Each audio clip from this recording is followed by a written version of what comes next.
Good evening, all of you.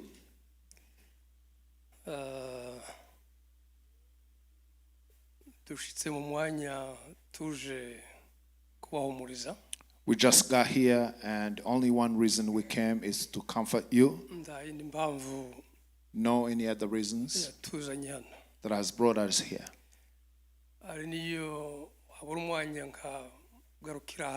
Even if I could just stop here without saying any word, for me it was enough to see the children of Juvenal be comforted. God is there, family is there, and the nation or the tribe or the nation is there. You will not miss anything.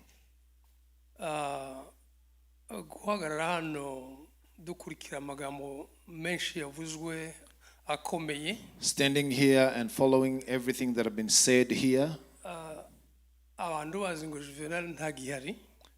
but also realizing that Juvenal is no longer there, it's very difficult.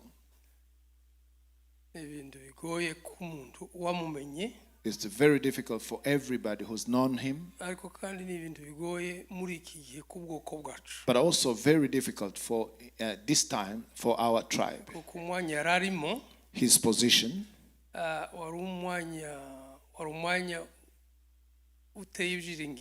it was a place that gave hope in that area.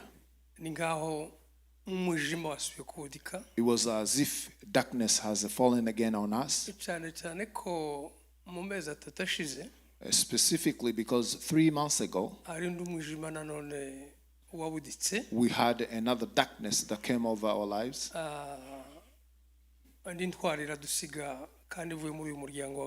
another hero left us, also not only coming from this particular family of Basenzi.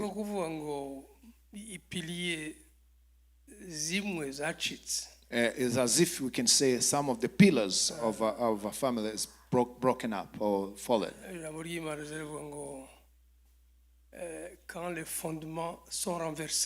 And the word of God says, when the foundations is no longer there, what can a just man do?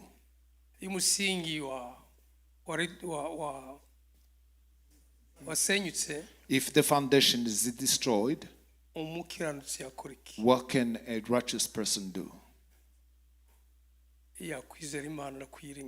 You got to believe in God, or believe God and hope in Him. Juvenal has left us when he was occupying a foundational position, not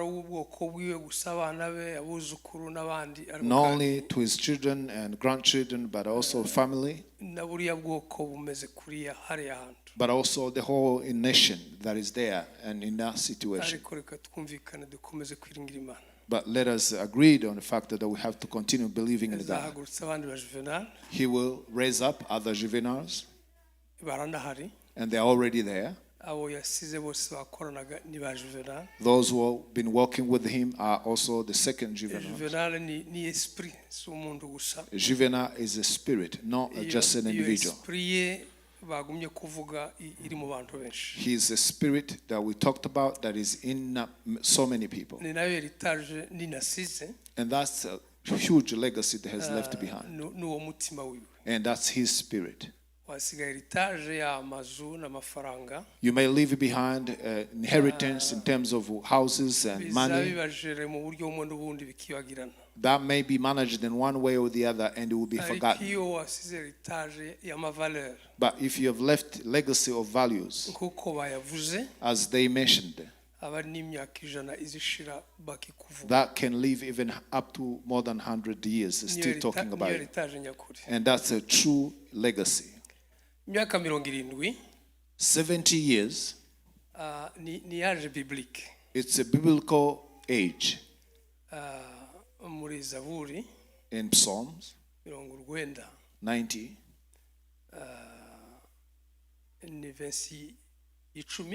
verse 10, He says a human being has been given to live up to 70 years.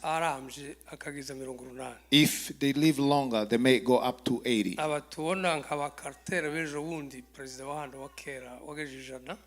When we saw the Carter who lived up to 100 years, the president, those are exceptions.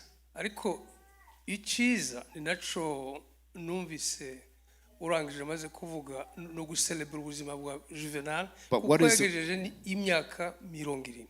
what is wonderful, and somebody just mentioned it, it's because he lived up to 70 years. Juvenal lived up to 70 years, which is biblical years. Whatever the sorrow has gotten us to, we have to come back. Saying thank God because Juvenal lived up to the years that are into your Bible. That will cause us to thank God. But also wishing that we may live the same age. If anybody ever lived up to that age and they go, and those who are above that, it's exception, and thank God. But that was a gift from God. Ijambo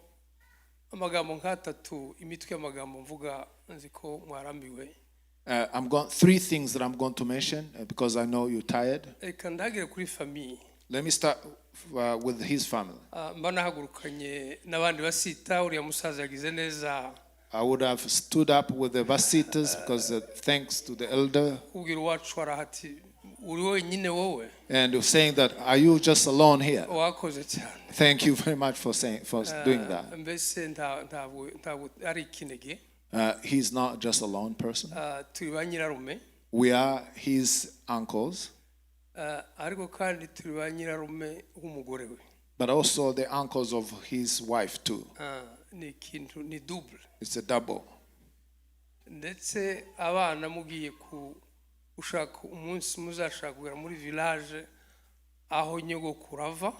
If you ever wanted to go to the village where your grandma comes from, Marcian, we come from the same village. You didn't know this. It's in Bidegu, Minembwe. It's from my village. When I saw her in Phoenix in August, where she had just lost grandchildren,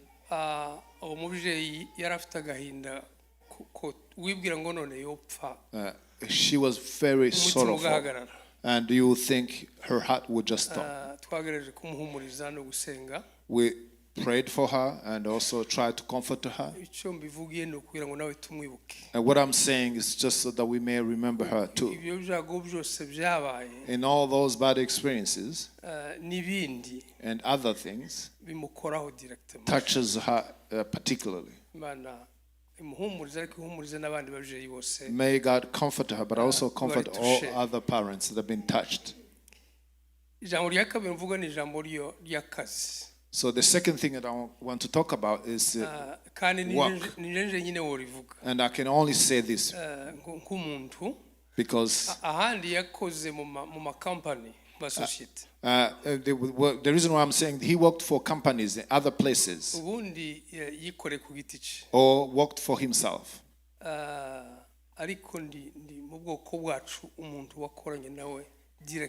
But I'm among the few people that worked with him closely or directly as his boss, even though he was older than me.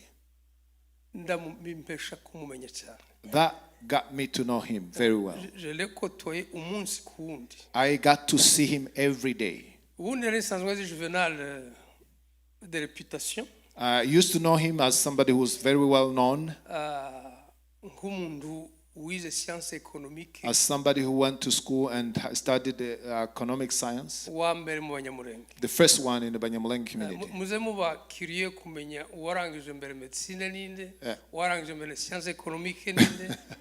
You have to know that who got the first doctor in the Banyamulenge, who finished the first economic science in the Banyamulenge. Dr. Ijambo was the first one. People from Eastem are here. Kadag and others. In law school. Rutiriza in chemistry. Engineer civil.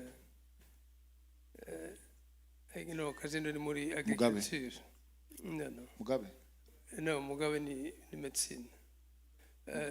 Musaza wa charge w'iwanyu. No, marusha kuri laboratoire. Gustave in civil engineering. Premier engineer civil. It's wonderful to know people who were able to achieve.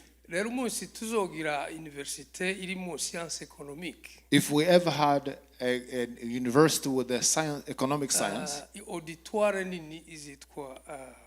the big auditorium will be called Juvenal. Because in human history, I'm saying this as a conclude. Today we are going to apart, but we have to study like others. Things we are going to talk about the heroes in different fields. And we also have names after as the streets names that you see here with the name. And that's people's history. And also even his country's history. So Juvenal Gasinze has a place in it.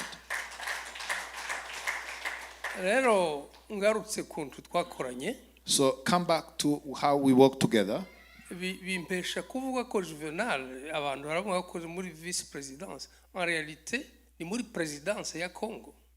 The people say it was in vice presidence in Congo, but in reality it was in the presidency of Congo. Vice presidence ni muri présidence. Because the vice presidence is within the presidency. Donc mwabonye umuvyeyi wakoze muri présidence ya Zaire yahindutse Congo. So you've got a parents who worked for the presidency of Zaire that came to become Congo. When we separated, Alexis Gisaro was the counselor into the finance. Now he's the minister.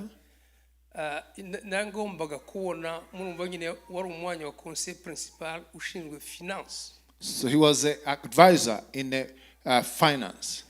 So I wanted to work with somebody from my tribe in the same position because of some reasons. And I couldn't see anybody else. It was Juvenal. Because he had studied the same field. And they also, the one he took over was somebody who went to school the same school in Europe. He was only one who qualified to occupy that position. So that should make you feel strong.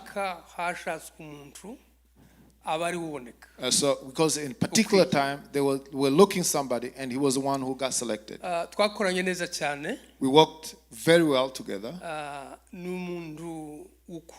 He was a very truthful person, a really wonderful counselor. One of the things that kills so many leaders, having advisors who tell you what you want to hear. But a good leader is one who has a good advisor. Things that you want to hear about and things that you don't want to hear about. And it will help you to make make good decisions. Juvenal yambereye umujyanama mwiza He cyane was a very wonderful advisor kuko avugisha ukuri. because he tell the truth. Ikindi nk'umukozi cyangwa se umuntu twakoranye ni competence. And the other thing is how competent he was. Nanezerewe cyane kumva ko abana biwe bize nkuko yifuza. And I was very pleased to see, to know that his children also got highest education. Il était extrêmement compétent. Very, extremely competent. Vraiment. Ntaco wabisubiramo. You can't repeat it. Ndabwira abasore bari hano. So I want to talk to young people who are here. Hari igihe abantu bafata ibintu by'ubumenyi cyangwa byo gukora neza nk'ibintu relative. Some people take knowledge and skills as something they can take or not. Cyangwa babona abantu bageze ku bintu bimwe n'ibindi bakavuga gusa ngo ni chance gusa. Or if they see people who are able to achieve greater things, that they will think it's just merely by chance. Yego umugisha wose uva ku Mana. Yes, blessings come from Ariko God, habipare y'umuntu. but there's a part of yourself. Gukora kurusha abandi. You have to learn how to work more than anybody else. Gukora ukoresha n'abandi. Because when you're working and using others, Niki gituma ushaka gusumba abandi. and why do you want to go beyond others? Ariko ni wiga gukora cyane. But if you learn how to work hard, n'Imana izabibona. God will see it. Juvenal yagize iyo competence nifuza ko abasore bacu idomeni yari yose waburimo. Juvenal had the same competency that I wish all our young people would have. Urangwe n'umuntu ukunda akazi, umuntu uri competent. Love to work hard, but also being competent. Akazi akariko kose ukora. Any job that you do, gakorane ubushobozi, discipline. You do it with discipline, but also with the strength and competence. Imbuto zizagaragara. And fruits will come from there.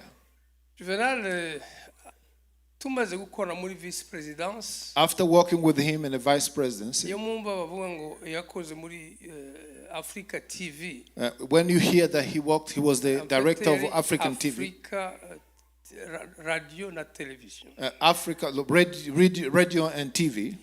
Byari byanje. It was my own business. Donc twaratandukanye ubwo dano nivyo yagiye gukoramo nije wabimuhaye. And after we got separated in the presidency, and he wanted to work for the TV, and that was my business. Kinshasa imyaka yahabaye iyo myaka. In Kinshasa for several years.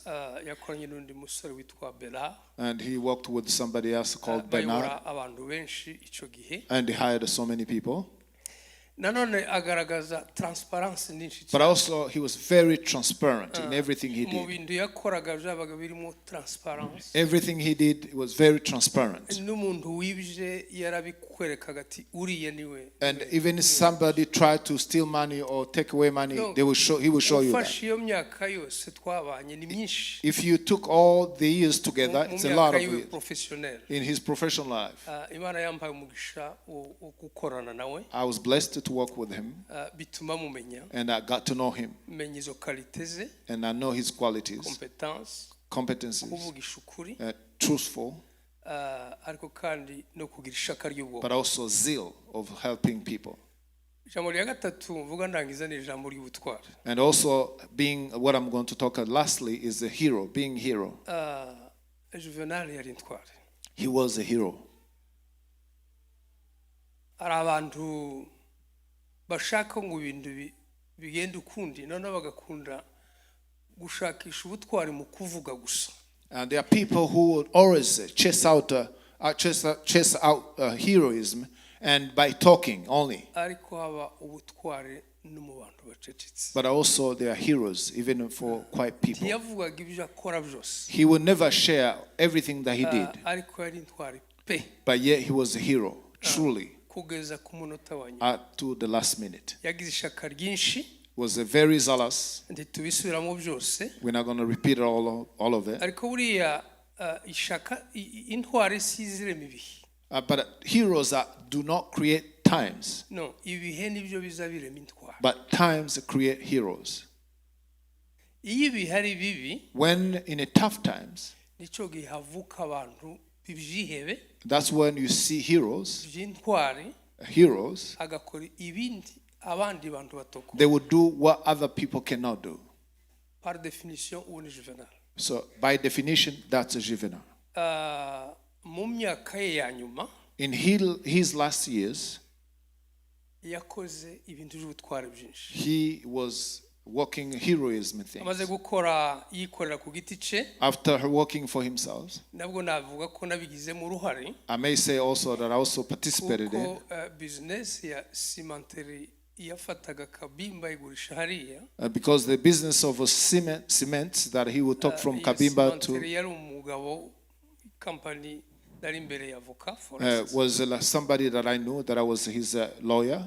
ni nkaho yagiye akora azamuka ama etage gutya, And that's how he went over steps and steps. ni nkaho byari byanditswe ngo mu myaka ye ya nyuma yo kubaho, It was as if it was written that in his last days azayikonsakre no kubwoko. he will focus on his people. yaramaze gukorera aba Canadiens, He worked for the Canadians, yarakoreye Abanyarwanda, worked for Rwandans, yarakoreye Congo, worked for Congo, mbise ko akoze ni Burundi n'ahandi, in the Burundi and other places. ariko ishaka ryinshi yari rigaragaje muri imyaka yo. But his zeal came to be seen in his last days. Ubu navuga ko abantu bari mu myaka ya crise y'intwari. So I can say that people are experiencing crisis of heroes or leaders. Gusobanura icyo kibazo no kuvuga ngo mukaga ninde witanga. And in other words, you may see in the tough times who can come forth and do what other people cannot do. Turi hano ninde okwemera kuja gutura Bukavu muri iyi minsi. As we are here, who can really dare to go and live in Bukavu in these days? Mu bibazo nka biriya basobanuye yakoze n'ibindi bisumba biri. In challenging times they said, and also even more that they could not say. Ninde wari kuja kuri douane akajukana n'umuntu azi ngo bashobora kumwica. Who could cross over the border and knowing that they may be killed?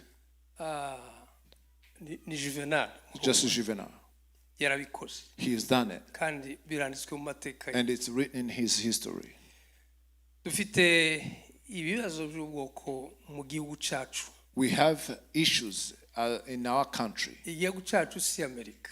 Our country is not America. Igihugu cyacu si Rwanda. Our country is not Rwanda. Igihugu cyacu si Burundi. It's not Burundi. Si Uganda. Not Uganda. Si Kenya. Not Kenya. Niyo dukuriye muri ibyo bihugu. Even though we are spread all over those countries. And Canada and a country of origin. Birivuga kuko Imana iziremera buri ubwoko. And the Bible says that God created for every nation igice cyabo ku isi. A small portion of land. Yadukebeye ku isi hacu. The only one land that God has given us. No kuva mu Rurambo ukagera mu Rugezi. From Rurambo to Rugezi. Wabaye mu Mibunda ukagera mu Bibogobogo. From Bibunda to Bibogobogo. Yego hagati yo mu Mibunda no Bibogobogo hari abantu. And between that there's also other people. Nico gihugu cyacu. That's our land. Twarya neza, twakora neza. Whether we live well, work well. Twagira ubuzima bwiza. A wonderful life. Niba twibagiwe hariya hantu. If we ever forgotten that place. Tukadamarara. And be spoiled. Tuzaba duhe twibagirwa igice cy'isi Imana yadushimije. We'll be forgetting a part of the world that God has given us. Kandi ntibikabe. And there may not be. Imana izabiturinde. May God forbid. Rero uburyo bwiza bwo kwibuka intwari. So one of the ways of remembering our heroes. Ndavuga bumwe gusa ubundi bumwe nabuvuze. And I'm going to just mention one, and I already mentioned the other one. No guhorana kiriya gihugu plutôt mu mawazo mu bitekerezo. It's continuing keeping that country in our mind. Tukaza tukibwira abana. And talk to our children. Kaguriya ko abana b'Israel. Like Israel people. When they lived in Babylon. When they used to play their harps. Okay, dufite citizenship y'abanyamerika. And you will tell your children that yes, we have the citizenship of US. But one day we'll go back home. If I die here, if it's possible, I will take my bones back there, like a Joseph. That's the history of a people. People are called from some place. You can't be called from the world.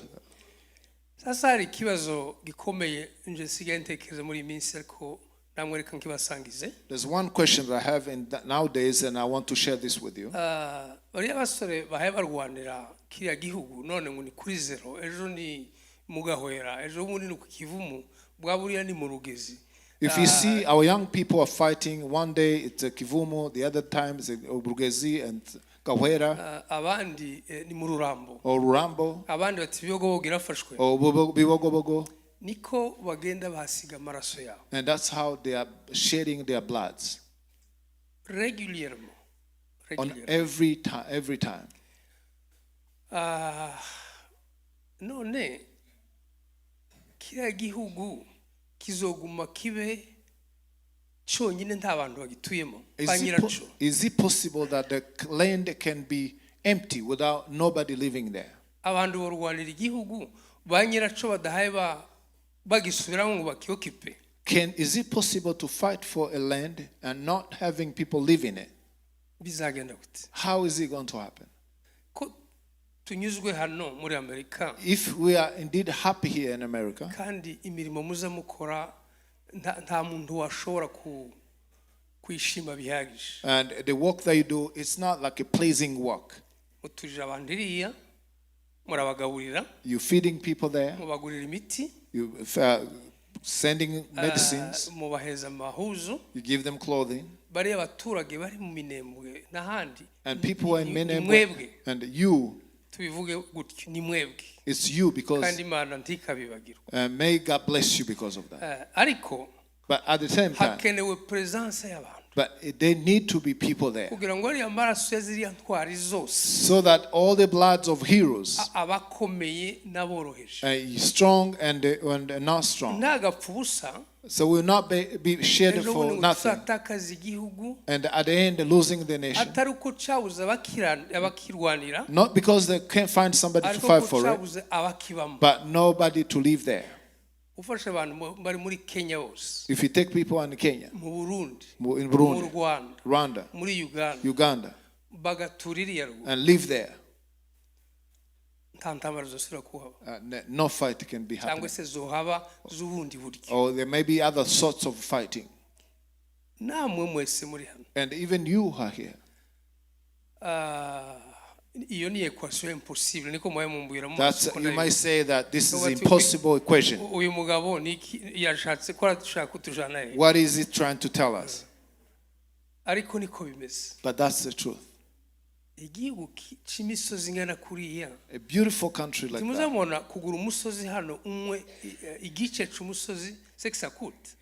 You all know how much it costed to buy land here. And beautiful rivers. Can we just leave it there and go? I wish we may find an answer to that question. As possibly when we're still alive, so that we can build our country. That's only one beautiful way of remembering Juvenal and others. The Mechanica and others who died and who will die. Even in the government. There are others who are dying. And also our own people. And also dying for the cause of the country. It's not beautiful for our neighbors to live there and us missing to live there because just we love to be outside the country. We have the government. That has to end the issues that we're experiencing. Hatred issues. And being insulted. And be burned. It has to stop. That's what we expect from the government. There's the part of the government, but also the part of the nation or our tribe. One of the things that we have to do beside living there, I don't know if you look closely, where are you living now?